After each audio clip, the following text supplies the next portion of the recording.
There are one or two bikes around today which seem to be getting themselves reputations as being hooligan tools. Maybe a GSXR 600 or perhaps even Suzuki's 1200 Bandit. Well, here's another one that seems to be getting that reputation. It's a KTM 620 Duke. The Duke was launched back in 1994 and it was one of the first machines to roll off the production line as a true supermoto.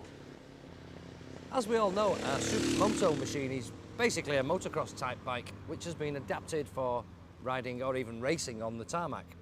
Now the only similarities between this and a motocrosser are the frame and the engine.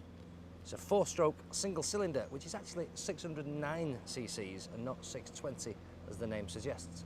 But it's the same motor that KTM use in their LC4, which is their enduro type, motocross type bike. Very, very competitive machine. And as far as similarities go, that's it. Everything else is designed for the road. So if it's a road bike, it needs to have a speedo. And look at this for a speedo. Speedo and rev counter here, where the numbers actually get bigger in size the further round the needles go. Yeah, it's good, isn't it? All that's missing off there perhaps is a couple of smiley faces. But don't worry about smiling faces. This bike is guaranteed to put a smile on the face of any rider. It's not slow. A top speed of 110 miles an hour would become rather uncomfortable after a while, but it can plod along all day at between 90 and a ton, providing you can stand the vibrations coming through the foot pegs. The power delivery is a little gruff and lumpy below 3,000 revs, but after that, things get much better until the power starts to tail off at about 7,000.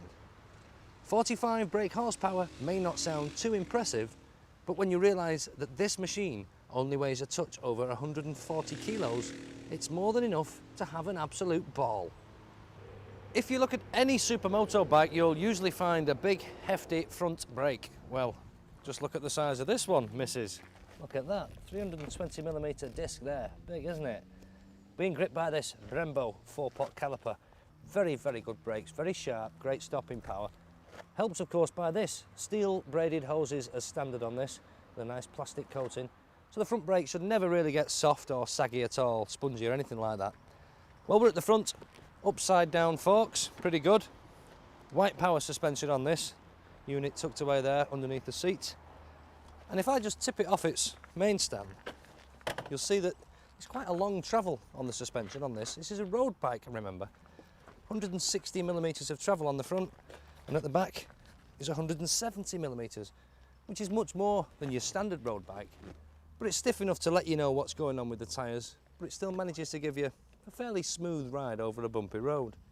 But if you take my advice, you'll avoid the bumpy roads and head for the nice, smooth, twisty bits. The Duke can't live with sports bikes when it comes to straight line acceleration, but it can scratch round bends with the best of them. The small headlight fairing is surprisingly efficient at directing the worst of the wind blast away from your chest. The seat is fairly roomy and the position of the foot pegs make long journeys a pleasure, providing you can stand the vibrations coming through your boots.